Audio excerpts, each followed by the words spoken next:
What's going on, and welcome back to the channel. It is February 2023, and today we're going to talk about whether you should rent or whether you should buy.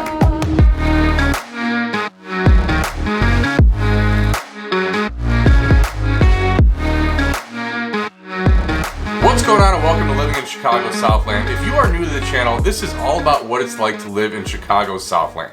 Everything you need to know whether you're moving here or whether you're here already and trying to find your next home. If you're not new here, welcome back. Either way, make sure you hit that like and subscribe button. We will notify you whenever a new video comes out about living in Chicagos Southland. If you need help or have any questions about living in the Southland, make sure you don't hesitate to reach out to us. Phone call, text, email, whatever your preferred method of chatting, we will do so. Our information is below. We'd love to be able to help you out. All right, as promised, today we're going to talk about whether you should rent or whether you should buy in today's market. So we have a lot of people kind of nervous about what's going on. Rates are almost double of what they were a year ago. What's going on with the market? Are prices going to come down? Are they going to keep going up? So there's a lot of factors that could play into whether or not you should rent or whether you should buy. So what I'd like to do is show you a couple different scenarios of what could potentially happen here in the real estate market. Okay, so this is from my public website, mortgagecalculator.org. It's nothing fancy that I'm putting together. These are simple mathematical equations. So let's say the average house today in Chicagos Southland is about $400,000. And rates right now are right around 6%. Okay, so if we look at that scenario of today, February 2023, $400,000 house, 6%, 30-year fixed mortgage, we have a monthly payment that's going to be $23.98. Okay? So now all those people that are saying, hey, I'm going to wait for the market to crash, I want to see what happens. So let's say that house went down in value $50,000, okay? $350,000 house now, $400,000 to $350,000. A $50,000 decrease is quite significant. Now, the leading factor of what might cause that price decrease is most likely going to be an interest rate rise. So today's rate of 6% in a market crash is likely going to be at least 7.5%. So let's calculate what that looks like now on a monthly payment. So now your payment has gone from $23.98 to $24.47. A slight increase of right around $50, but you are looking at total interest going up over $60,000 over the life of the loan. Now let's look at even one more scenario, about a 20% dip in the market, which would be considered an absolute crash. So $325,000 on this house now. And let's say that rate's probably going to be right around 9%, okay? So an increase of 3%, not unlike what we saw about a year ago now.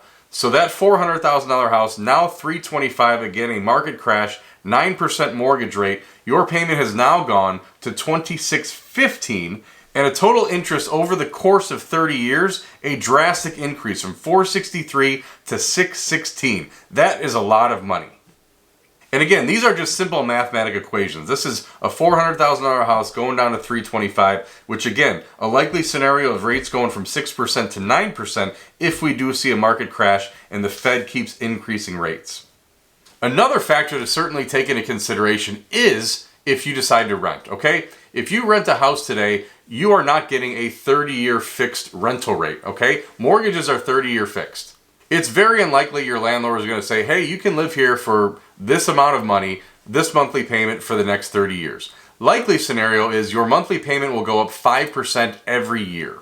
And the final factor that I want you to consider is this. Rates today around 6%, okay? They could go up. If they go up to 7.5%, if they go up to 9%, you are locked in at 6%. 30-year fixed rate. That's what that means. Best case scenario, if rates come back down, okay? If you get that $400,000 house, you lock in at 6% rate today, 30-year fixed, that's as bad as it's going to get. If rates all of a sudden go back down to 5, they go back down to 4, a simple refinance with a good mortgage lender, you can drop that payment. I guarantee you there is not a landlord on the planet that is going to come back to you and say, hey, the market's gotten better, let's go ahead and reduce your rent by a drastic amount. That is not going to happen. But if you lock in at today's mortgage rates and they go down in 12 months, if they go down in 5 years, they go down in 10 years, any time over the life of the loan, you have the right to refinance that loan and lower your monthly payment. I hope this has been helpful for you, and I hope the math kind of shows you a little bit about what could potentially happen here in the real estate market. Being a 17-year real estate professional, I have seen what real estate can do for families and people that I've worked with over the course of my career. Most of the time, I have found it more advantageous for all of my clients to buy and buy when it's ready for them. But hopefully this math helps you make the best decision for you and your family.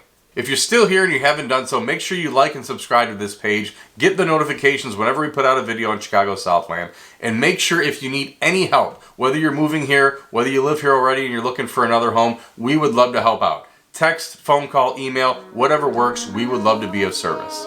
Thanks for stopping in, and we will talk to you real soon.